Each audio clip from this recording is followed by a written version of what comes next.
What's up, everybody? I am your host, a struggling restaurant owner who thinks squid is the future of American dining. And that is my co-host, a cannibalistic drifter with a secret recipe. And welcome to the Grindhouse Syndicate, where today we bring you another great episode of Tales from the Crypt, where we cover one episode at a time, one of the most iconic horror shows in history, Tales from the Crypt. So, as we prepare for the holiday season, I figured it was a good time to start busting out some holiday-themed episodes, starting with, of course, Thanksgiving. But apparently, there isn't a Thanksgiving Tales from the Crypt episode, so I got the next best thing. A story all about food. Food, yes, which is Thanksgiving is the weirdest holiday to me because it is just food. Just about food. So this really sucked because I have had a stomach virus all week. Couldn't keep anything down. Just like the thought of food would make me sick. I was just like nauseous for days. Kept me out of work. It was fucking terrible. And here I am writing an episode about eating human steaks and Well, squid. It was a bad experience. sure, it added to your delightful appetite. Yeah. I've been sick all week. It's been miserable. I haven't really been able to respond a lot to comments and messages, so sorry. It's been a rough week. Patreon didn't even get their episode because I got sick before we could even record it. So a lot of things kind of paused while I recuperated. But today we are turning things around as we have us a little fun with some Tales from the Crypt. I felt like I needed like a good fun episode coming out of such a shitty week. So I was like, let's do Tales from the Crypt, man. Yeah, these are always fun episodes. This is like short order creep show. Like the Yeah. fun creep show episode we got to do Mm-hmm. is like a tiny version of that. Yeah, so did this episode ring any bells for you? Yeah, I've seen this episode numerous times. I do not remember this episode ever. I don't remember Oh, ever seeing it. I don't remember ever hearing about it. I definitely remembered this episode. You know, I had the box set. I've ran through all of them quite a few times, but with that said, there is ones that stick in my head and others that I could watch now and be like, I know I've seen this, but I'm not sure because it just didn't stick. This one was one that stuck. Yeah, it was kind of, all new for me. I don't remember seeing I know I've watched everything in the box set before, but this one just didn't ring any bells. I was super surprised to see Christopher Reed in this movie. Like, when I first started playing it and I seen that he was in it, I was like, I had to look it up. I'm like, dude, is that fucking Christopher Reeve before he was in the wheelchair? Because my whole life, I only remember seeing him in the wheelchair. He had, I know he had his accident, a few years after they filmed this. So he was like normal at some point in time in my life, but I was like a baby. And it just threw me for a loop seeing him, and I like, when I looked it up, I was like, "Damn, that is him." This is, like, before all the shit happened, but, yeah, man, like, interesting episode, I gotta say. I have no idea what happened to him. Was he in the Oh, dude, car yeah. accident or So something? he was really famous for he was in a lot of things, but he was, like, super famous for being Superman. Like, Yeah, he was in the yeah, Superman yeah, movies, and then I guess he owned, like, a farm with horses on it, and I think one day one of the horses kinda bucked up and he fell off, and he just landed yeah. the wrong way, Broke his back. Yeah. snapped his neck, and he was paralyzed after that. Yeah, that sucks. Yeah. Um, yeah, this was a point in the show. I actually watched the commentary on this episode. I don't think they did commentary on all the episodes, just the bigger ones. But yeah, they said that this was a point in the show where these bigger stars, it became a lot easier for them to get the big stars. Like prior to season 4, in the earlier seasons, it was really hard for them to get these big names. And then it there was so much, like, big success from the show and all these, like, big name actors that went on to do really great things right after being in Tales from the Crypt. It became almost to the point of, like, A-listers reaching out to them. Yes, I thought that was really interesting because there's It is, yeah. a lot of, bigger names in season 4, and you Well kinda see a backstory on why that was. well, the earlier seasons had big stars, but they weren't big stars yet. They Yeah. were new, and watching them years and years and years later, you're like, "Damn, it had a lot of big stars in it," but back then, a lot of those people in the earlier seasons hadn't really had their moment yet. They hadn't really blown up yet. And, I think what you're saying is, like, season 4, they could actually go out and get already big time people and bring them Yeah, in. yeah, they had people who were A-list stars, like, I believe there's an episode in season 4 that is the Tom Hanks episode, and I remember going back and watching for the first time when I got the box set when it came out, and just being mind blown at not remembering how many big names, like, anybody who was somebody in the '90s was in a episode of Tales from the Crypt at some point. Well, it makes it more entertaining now. Like, Like, you're watching a show with people that you recognize a lot of the people in each episode.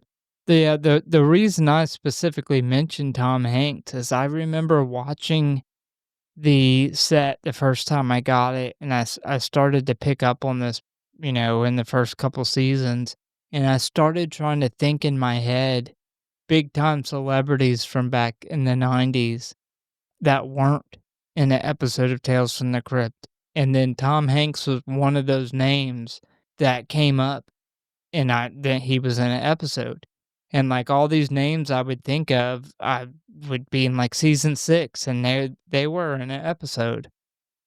Well, with that being said, are you ready to dive into what's cooking? My cannibal appetite is just buzzing to Alright. jump into this. Well, let's throw some steaks on the grill and talk about this crazy ass story. Hello, boys and ghouls. If you want to stay up to date on what's going on with the show, talk about or submit your movie requests, or just say die, then I got good news for you.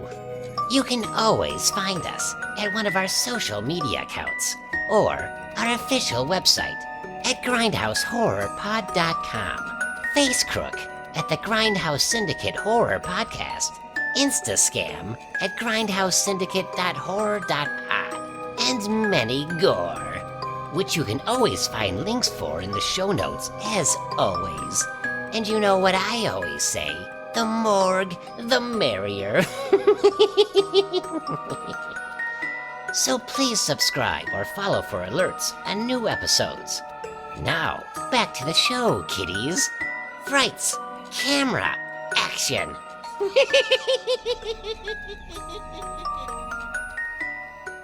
And if you really love us and don't want us to hire a drifter that cons us into serving human flesh, give us a review. So, What's Cooking is episode 6, season 4 of HBO's horror television show Tales from the Crypt. It was directed by Gilbert Adler, who is known for his work on Tales from the Crypt Demon Knight, which hopefully we're going to cover soon, actually. Ghost Ship, Superman Returns from 2006, and an impressive 68 other episodes of Tales from the Crypt, not including this one. So this guy specifically worked on almost 70 episodes of the show.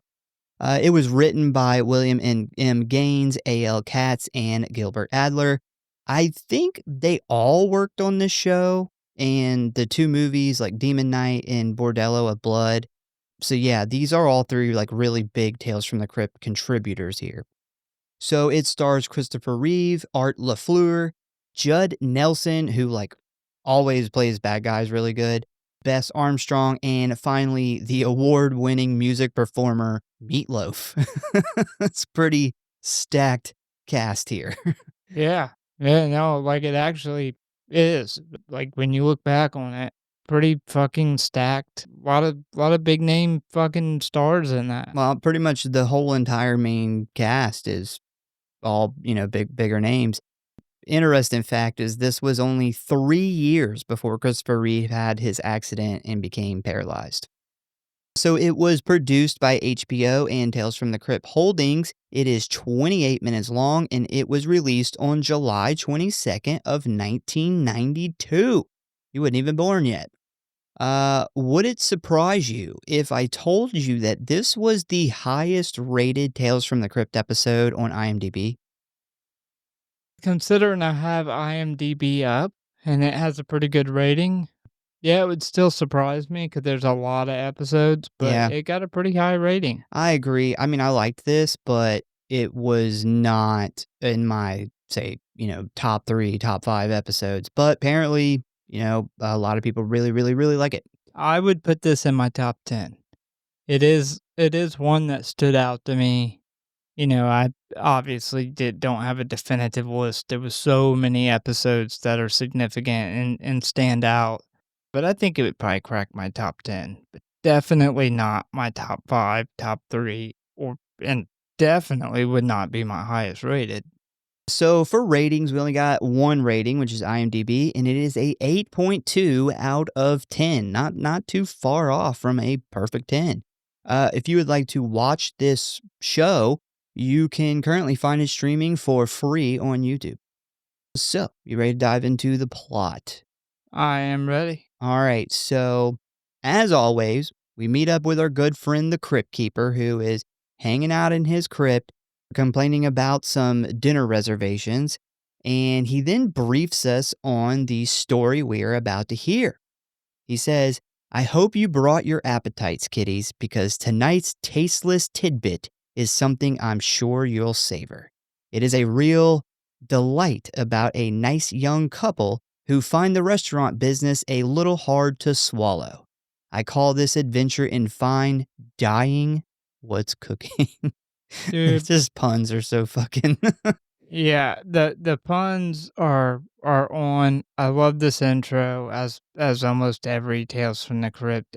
When this intro starts and we go through the gates and into the house, I always get this warm, fuzzy feeling of when I was a Every time, kid yeah.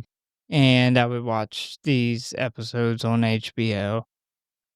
So I mentioned there was a commentary on this, and John Kessler, so he was one of the three, and he did the entire commentary as the Crypt Keeper. And he nails these puns throughout the entire commentary, like, on the spot. Like, Yeah, he's these aren't pre-written, almost, like, to the point of, like, cutting the other 2 off at points, like, with his fucking puns that just I mean, it was amazing how quick he comes up with them. yeah, there could be no other Crypt Keeper.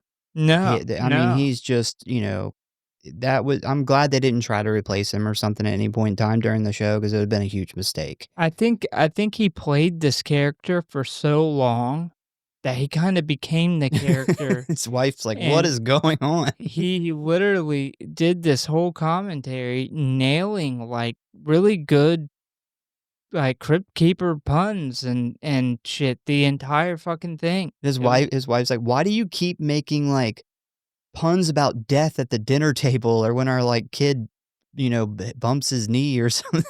Dude, when they're talking about, like, the A-listers who started, like, having to started coming to them wanting to be on episodes, whereas before it was really hard for them to get big names. He at one point, he talks about, like, all the sexual favors he had to do for them and then make some type of, like, sexual pun. Yeah, Nice. so it was like a even darker, funnier version of the Crypt Keeper too. It was good. Yeah. So we then start out by meeting Fred and Irma, a middle-aged married couple who owns a quickly failing restaurant named Fred and Irma's Calamari Cafe, where Fred believes that he can make squid just as popular as Baskin Robbins. That is why not just anybody gets handed a business loan. That's fucking awful. Yeah, so this is like the whole restaurant is only Only squid. squid. Yeah, they keep references like, Colonel Sanders and KFC, Yeah, not the at same. one point. Yeah. Not the same. In the original story, actually, from the actual comic, it was a chicken restaurant, but they said they wanted to make it, like, a little bit more on the comically failing Yeah. side.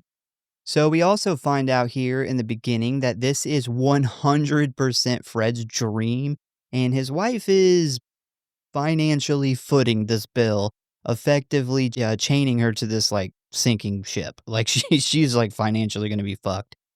The scene where she's chopping up all that fucking squid, it made my stomach turn. Like when I first watched and I was sick, I was like, oh god, I don't wanna look at that shit. Like it looked so gross. Yeah, it's fucking awful. I wasn't sick, and that scene definitely made me feel sick temporarily. So Fred busts out his squid recipe book looking for the next big idea when he cheerfully calls out squid on a stick. This immediately strikes a chord with Irma, who then pretends to chop him in the back with her meat cleaver when Fred reminds her that if she does it, it will only mess up the blade of this really expensive knife, which they don't make anymore. And the reason I bring that up is because it comes back later on. So Irma tries talking some sense into her husband, telling him this whole squid thing is dumb, when he quickly shoots her down. When suddenly a man sweeping the floors walks around the corner, agreeing with Irma, and offers up his secret barbecue recipe. Fred immediately fires back, saying that this man doesn't know what he's talking about because he is just a drifter they hired to clean up. So this guy Fred, like he's talking to Gaston, who's this drifter, who is like a well put together drifter that Fred and Irma they hired to help stock and clean this restaurant. And needless to say, he's one of our main characters, and he's actually like a pretty decent kid. He's a good bad guy. So, an interesting thing is they used the word drifter. This guy was homeless. I Like, think that's what they called him back yeah, then. Yeah. well, there's a story. They called them homeless. They said out of all the years of them doing Tales from the Crypt, they only ever got 3 notes from HBO on things that had to be changed. And one of them came from this episode, and it was that he was originally called homeless in this episode, and HBO wanted that changed. So they're Interesting. like, out of all the fucked up shit Yeah. and crazy, like, wild stuff, that's throughout the entire, was it 7, 8 seasons of Tales from the Crypt? Only 3 notes was ever sent from HBO, and the word homeless was one of them. So that is why he's referred to as a drifter. I do love his response here because he tells Fred, like, anybody can become a drifter by not listening to their customers, which is obviously like a knock at Fred. Soon after Fred puts a knife in Gadsden's barbecue idea, we see friendly neighborhood cop Phil Farley walk in at the end of his shift complaining about all of this recent crime. Fred attempts to cheer him up by informing him he has a fresh squid sandwich coming right up, but Farley says that he can't stomach that today and quickly rushes out of the restaurant. I'm not really sure what he came in there for because they only serve squid anyway. So later that night, around closing time, Irma walks over a plate of leftover squid to Gadsden, who is casually hanging out with the other bums across the street. Gadsden quickly passes the plate off to another drifter and begins to hit on Irma, even offering to walk her home, to which she denies, showing Gadsden she carries a handgun in her purse. I don't know if you happen to notice the guy's face who takes the plate, like in the background. He like he smells it, and he makes this weird face, but then he's like, "Oh, I'm gonna eat it anyway." Hmm. It's just like a funny little background thing. I'm sure that that has been probably everybody who's been chronically homeless at some point. They've Yeah, probably been like, yeah, I shouldn't eat this, but I'm going I to. need to eat. So, Gadsden is totally throwing Fred under the bus here, flat out telling Irma to leave her husband and come be with him. Um, Fred's not a good businessman, but he does have a fucking roof over his head. Yeah. Like, I don't know if that's a smart idea for her to leave him and be with you. You don't even have a car. Yeah. You don't the only reason you even have a job is because Fred hired you Yeah. to work in his failing restaurant.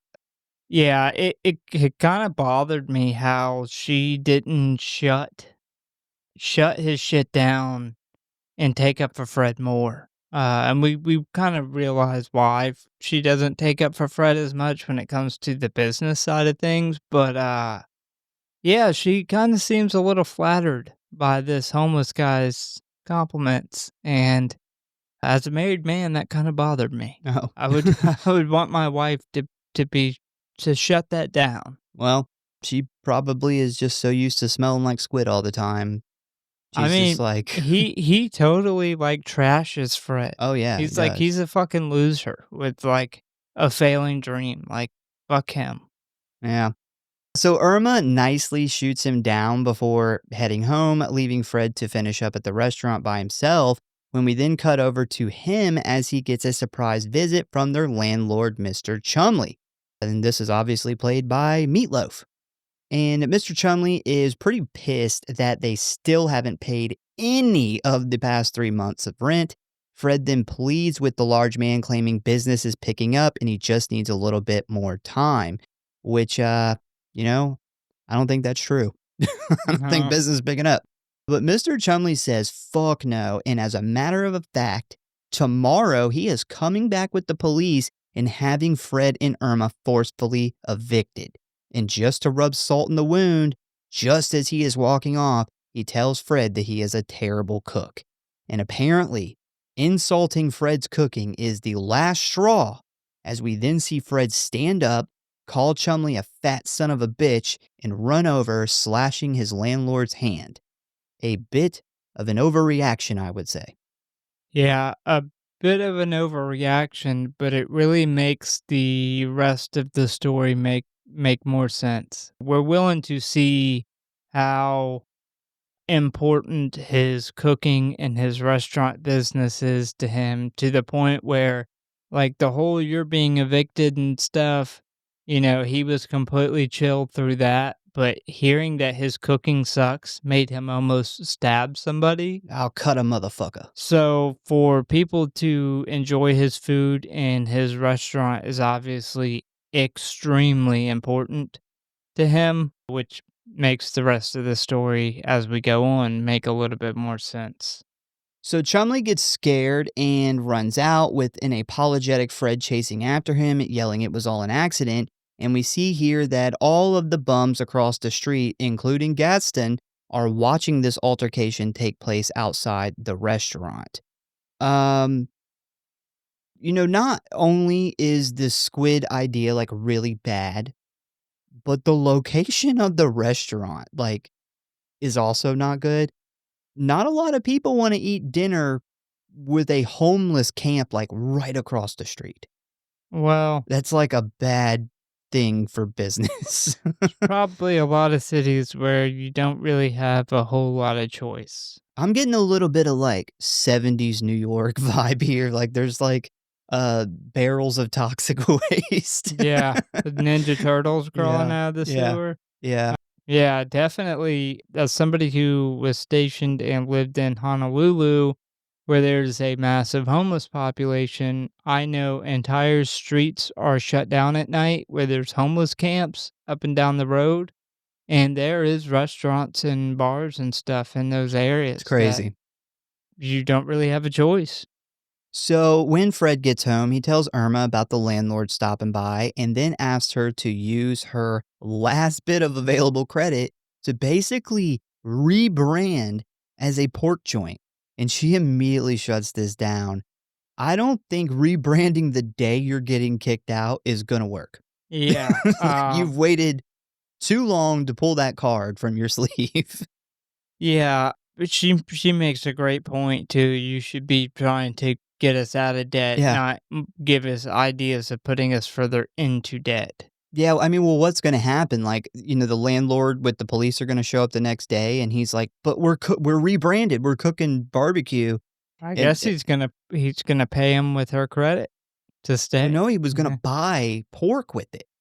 And obviously pay to stay there because he's getting kicked out. I don't know if he even has that, like, he's like, "I just talked my way out of it." It's like, "I am gonna make this pork so good that Mr. Chumley is gonna change his mind, although I just slashed him with a knife." Yeah, I don't think it's gonna work. Yeah, I don't think anything is gonna convince this guy to let No. you stay. So the next morning, Fred and Irma walk into the restaurant and inform Gadsden that they are being evicted. Um, why does the homeless dude that you just hired have a key to your business? Like, Uh, he's already in the restaurant when they get there. Too much trust. Way too much trust. Before Gadsden can really say much about this, though, the conversation is quickly interrupted by Officer Farley, who informs the couple that he is starving. Irma then opens the refrigerator to see what they have left and is stunned to find a couple of nice hefty steaks already thawed out. Fred hears this and is immediately like, steak? Like, who the fuck put goddamn steak in here? Ugh, He runs over there. He's like, what the just fuck? squid restaurant. That better be squid. So a calm Gadsden then speaks up, taking credit for the steak and telling them that he took the initiative and talked to his supplier, who gave him a great deal on the meat. Fred, realizing that this might be the miracle they need, steps back and lets Irma throw the steak on the grill. And as Gadsden walks up behind Officer Farley, he tells him that it is a secret family recipe. While Irma prepares the meal, Farley informs Fred that they found Mr. Chumley's car and an empty wallet in an alley around the corner from here, but despite all the blood at the scene, nobody was found. Fred is pretty stunned at this news, but has to quickly snap out of it once two more customers walk in, claiming to have smelled the steak cooking from outside over the homeless encampment across the street. Yeah, so those 2 girls that walk in are actually William M. Gaines and A.L. Catt's wives. Oh, I didn't know that. That's Yeah. cool. That's very interesting. Yeah, I love how this steak is, like, so good. Like, people from the street are like, "What is that? I gotta go see what that is." Like, I've smelled some pretty good food walking past restaurants, but I've never been like, "You know what? Imma go in." It's got, like, some supernatural vibes to it. It's just, like, Yeah, sucking people in. it's magic smelling steak. While he is helping them, he notices Gadsden wiping his sweaty forehead with Mr. Chumley's handkerchief, prompting him to pull Gadsden in the back and ask him what he has done, to which Gadsden denies hurting the man and claims that he just gave this to him. While this is going on, more customers walk in and order some steaks, causing Irma to yell back to the two men for more meat. Gadsden and a now disheveled Fred walk into the freezer, where Fred is immediately stunned at the sight of Mr. Chumley's dead body hanging there as Gadsden hacks hunks of meat off his frozen backside. As Gadsden admits to Fred that he killed the man, he casually cuts the meat, yelling to Irma that he is almost done. And as he walks away from Fred, he tells him not to leave the door open too long or Chumley will spoil.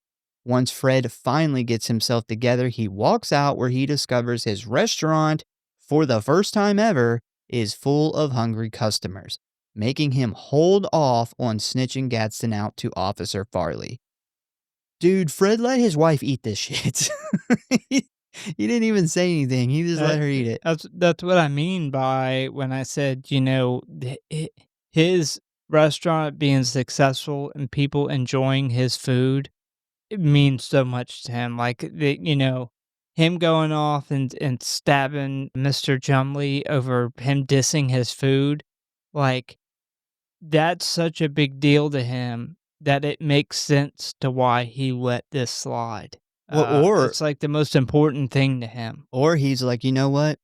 That's what she fucking gets for not using that credit to buy that barbecue. Well, at some point down the road, like, he willingly eats this knowing what it is Mhm. because the success of his restaurant's that important that he doesn't give a fuck.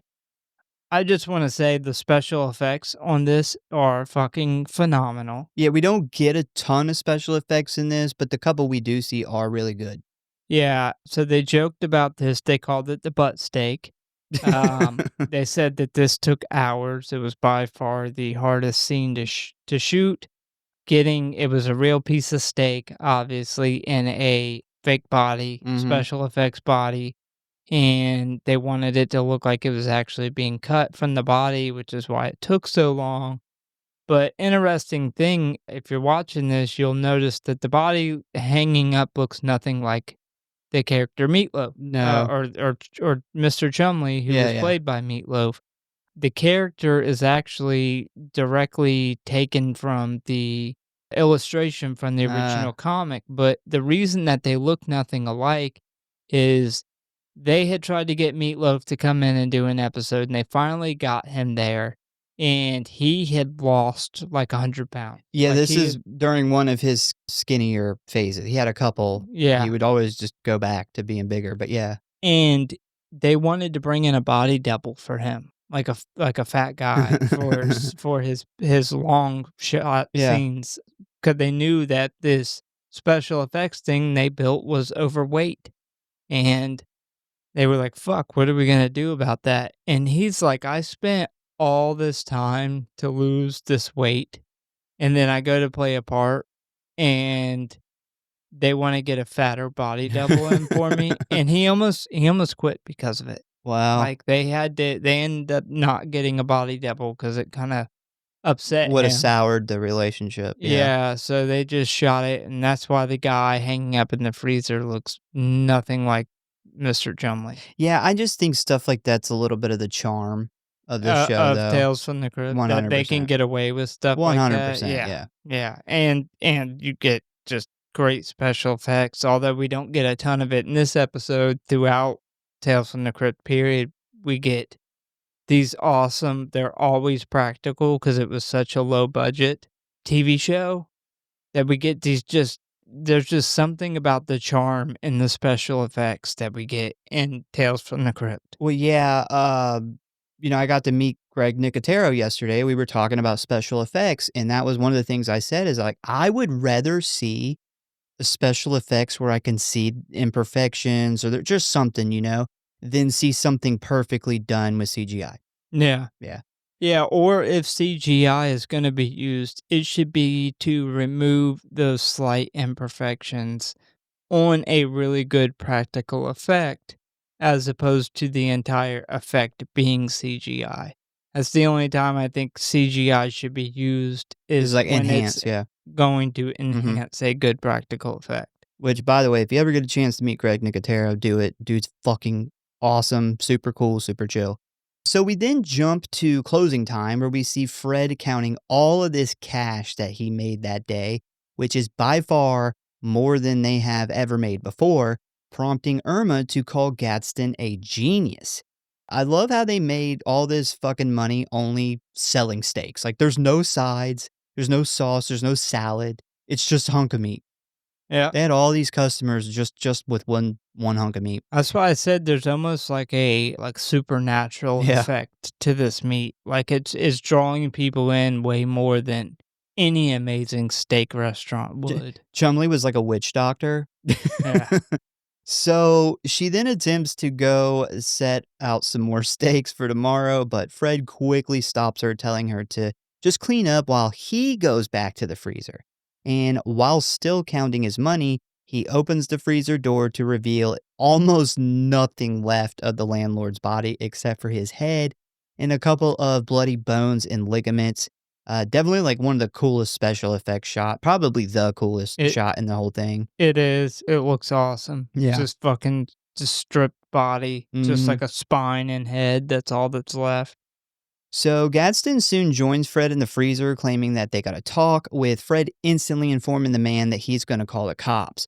But Gadsden comically points out that the cops aren't gonna believe it was him who killed Chumley, considering that Fred is the one who owes him so much money and was seen the night before arguing with him on the sidewalk.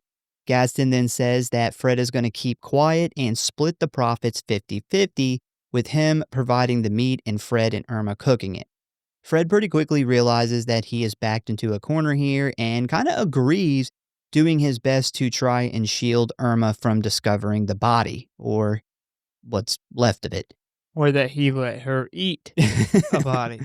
A few days later, we see that the restaurant is booming with every seat in the house taken by customers, and Fred willingly cooking up human flesh and serving it to everyone. I love how he takes over the cooking now. Yeah, and he's, like, super happy. Oh, Like, yeah. they don't say exactly what the time jump is here, but they obviously jump forward a little bit to the restaurant is now a big success. They also have a Um, new sign because they got Gadsden on the sign now, yeah. the neon sign. Yeah, so they skip forward. We know that they made the first night that they served Mr. Chumley, they made around They made like yeah, $1,500, yeah. 1,500 bucks, and this night they make around 8,000. So over 4 times more, actually over 5 times more than what they had for Mr. Chumley. So they are somewhere around 5 bodies a day Yeah, that they're serving a in lot. this restaurant. So the amount of people that is being killed is something that's never mentioned in the episode, but if you pay attention to the numbers, they're like mass murdering people. Well, I'm sure that because they don't really show the homeless population across the That's streets, that probably because it's gone. that's what I was thinking. I was like, I wonder if there's like a bunch of fentanyl in these people and it's like making the stakes like get people high and people are like addicted to the It's fentanyl in the like steak. cocaine and Coca-Cola. I guess it would just be heroin back then. That was before the fent days, Yeah. but So Irma excitedly informs Fred that the food critic from the Daily Bugle just ordered seconds. The Daily Bugle, I think, is like related to the Superman. Spider-Man. It's Spider-Man? It's the only superhero that I've ever been into when I was a kid. Like, I never was a big, like, Marvel or DC Comics, like, Yeah, we're not you knowledgeable you in you superhero stuff yeah, at all. superhero stuff never was my thing, but the Spider-Man games for PS2 were phenomenal, and that's when the Spider-Man movies that were good came out. I forgot the guy who played Spider-Man in those movies. Tobey Maguire. Yeah, the Tobey Maguire Those movies were Spider-Man. done by Sam Raimi, So, too. the Daily Bugle is the photograph newspaper that he works for. Oh, I thought it was because I know in, like, Superman, he works for a newspaper company and Christopher Reeve, and I don't know. I thought that that was the connection, but I totally don't know. It's definitely a Spider-Man thing. So once she tells him this, we then see Fred finally give in and taste the meat, where he actually really likes it. If you were Fred, would you try it? No. I wouldn't either. No, and that's what's crazy is this guy's, like, so hung up on success, he's like, "Fuck it. I w I'll try a little bit of human meat." I Like, he's so happy to be having all this success and money that he's like, "Fuck it, I'll eat some people. I don't care." I mean, I would be so curious of why everyone thinks this is such good meat, but that wouldn't be enough for me to try it. Yeah, no, if I was, like, starving to death and I had no choice, maybe, but no, not in this situation. So after this, Officer Farley comes in and he sits at the table for dinner, informing Fred that they got a lead on Mr. Chumley. And according to him, there was a special metal found in his blood that was only used in this certain expensive kitchen knife that they don't make anymore. Tomorrow, they plan on contacting the knife company to see who ordered this particular model, which would obviously lead right back to Fred and Irma, which is, the knife that they mentioned in the beginning of the episode. By the way, that is not how any of that would work at all. No. No, they can't test a victim's blood for the metal the knife was made. That's wild. We did get a really cool 2 shots here. For one, the close-ups on all the people, like, right before he tries to meet, like, they do this close-up on all the people in the restaurant, like, eating, like, taking Mhm. bites of the steak, and you can hear him chewing, which is a huge, like, pet peeve of mine. So it might be why this scene stood out so much to me, but it's just so gross knowing that they're eating people. But the other shot I wanted to mention is there is a underneath shot of blood dripping in the sink from below as he's being told about the whole, Mhm. like, the knife The and knife thing, yeah. the lead that they got, but it's a really cool shot of the blood dripping down onto the camera from, like, inside the sink or under the sink, and as far as cinematography goes, I thought it was the coolest cinematography shot, and they actually did mention this. I don't know who the cinematographer was for this particular episode, but they said he was really proud of the shot. Yeah, it's good. It looks good. So once Fred hears this, he realizes that him and Irma are fucked. But even worse is the fact that Gadsden also hears this, meaning it is now a race to throw each other under the bus for Chumley's murder. We then cut to closing time again, where we see Irma count the money and head back to tell Fred the good news. And while she is doing that, Gadsden secretly steals her 9mm heater. Once Irma tells Fred about all the money they made, she realizes that he is pretty bummed out, which causes her to ask what's eating him, which is like stupid but funny. Fred blows this off, prompting Irma to get pissed and head home early, once again leaving him to clean up alone. I love how he's like, "Do not say that." That's like Like, another don't say that. It's like another charm of Tales from the Crypt though. It's like such a Yeah. stupid like dad joke pun.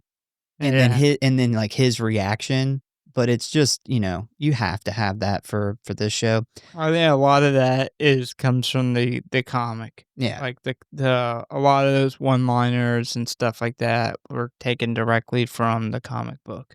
So Gadsden then walks in the back to ease Fred's mind after Irma takes off, telling him that maybe they should add Officer Farley to the menu next.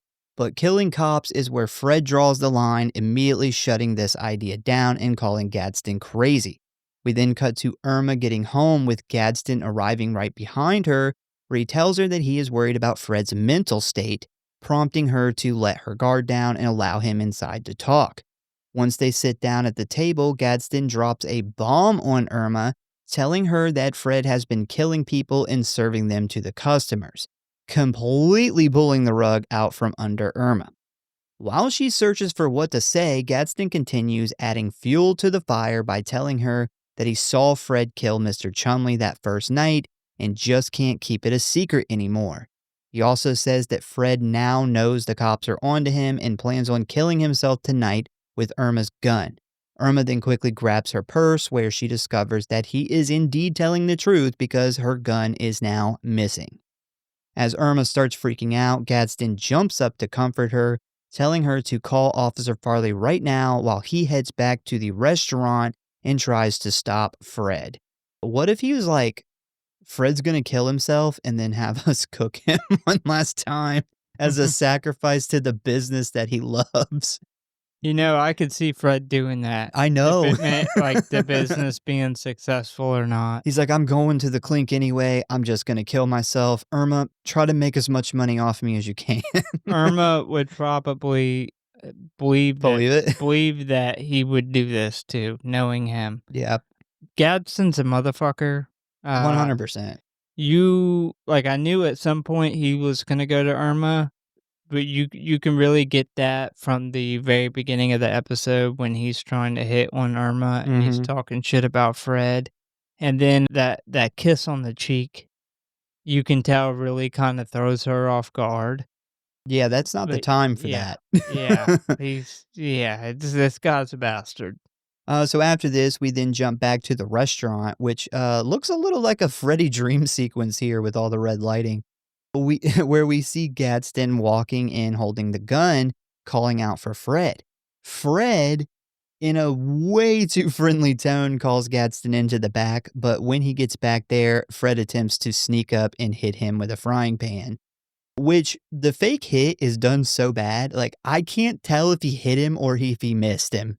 Yeah, they had a really big problem with Christopher Reeve was really concerned with the whole fight sequence.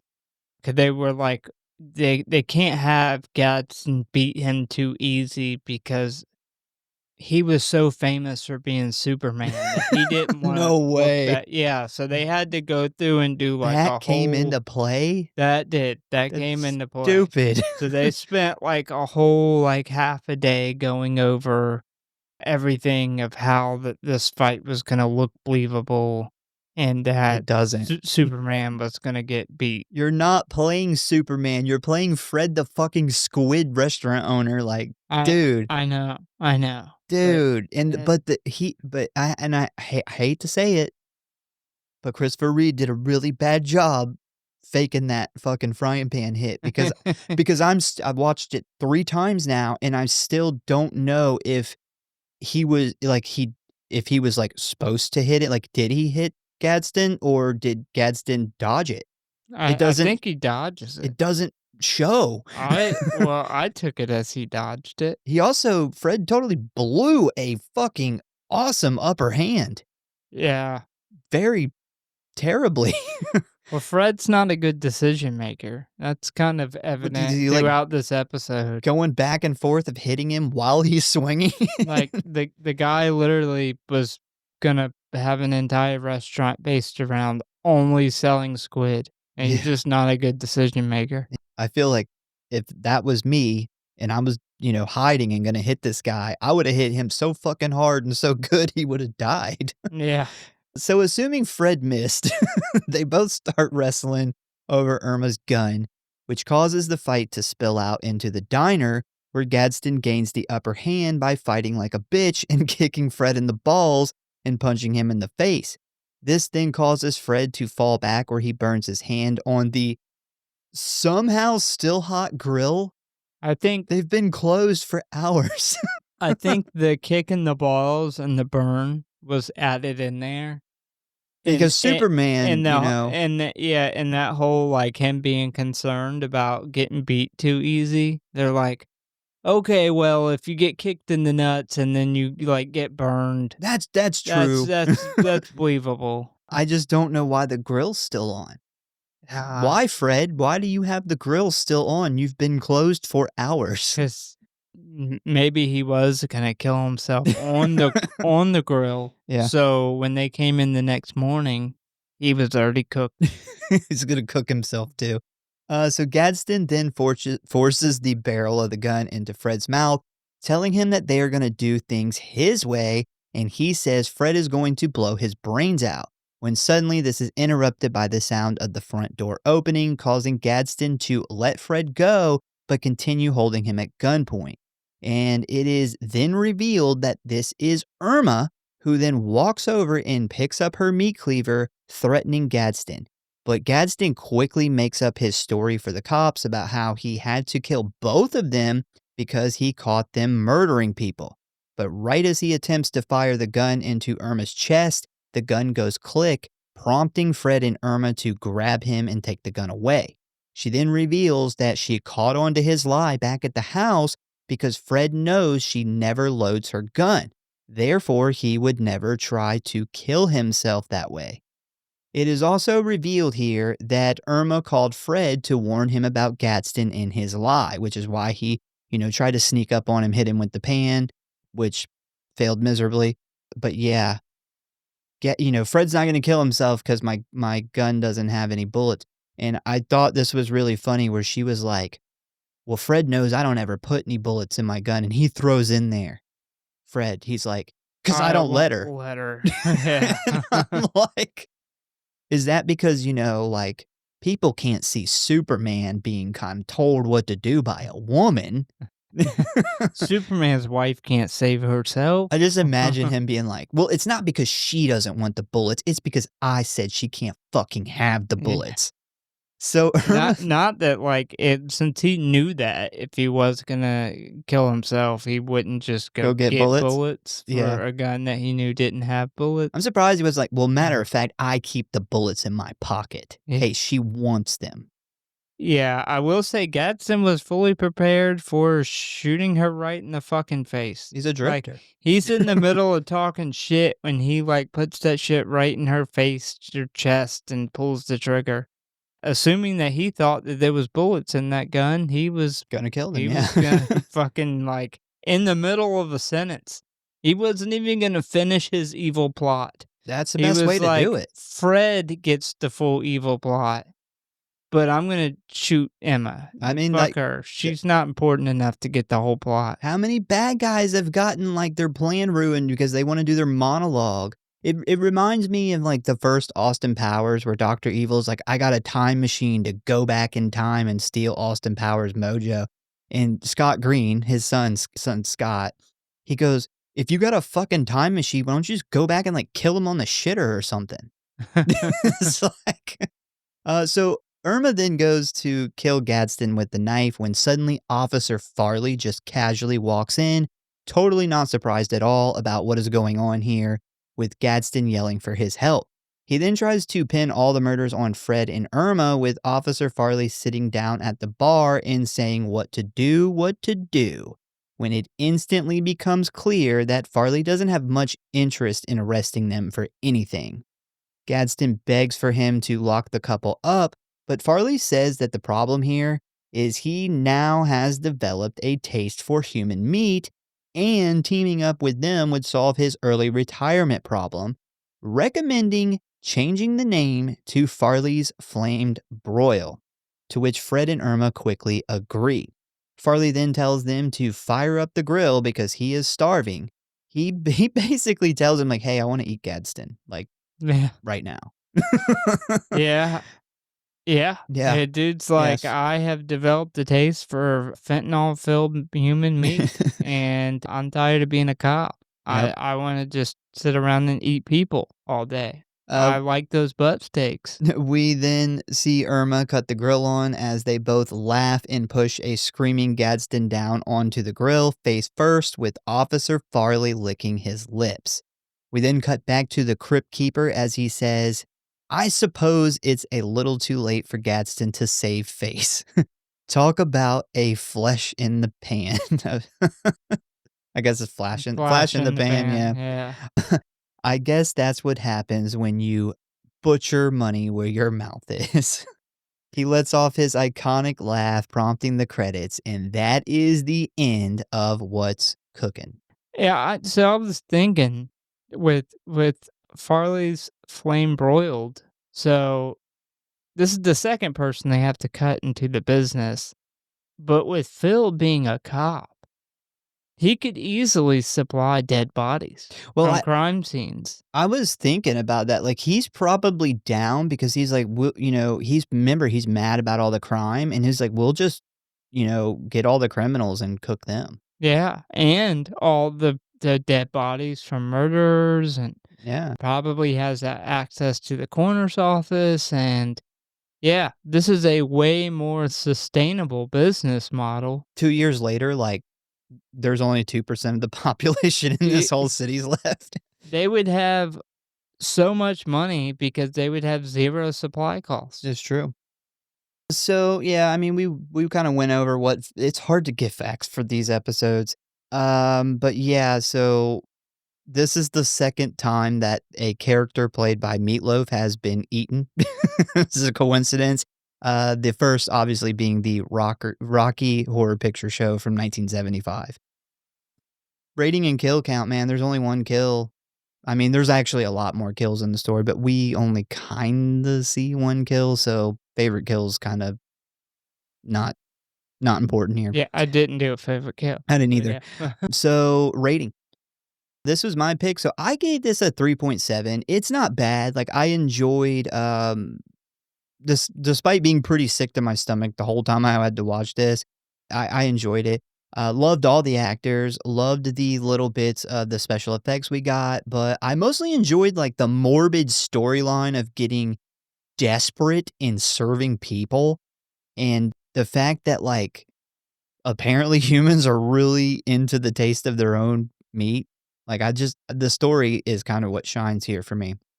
Uh, And the actors, they were all fun. Especially Christopher Reed, you telling me about his whole, like, Superman fight thing.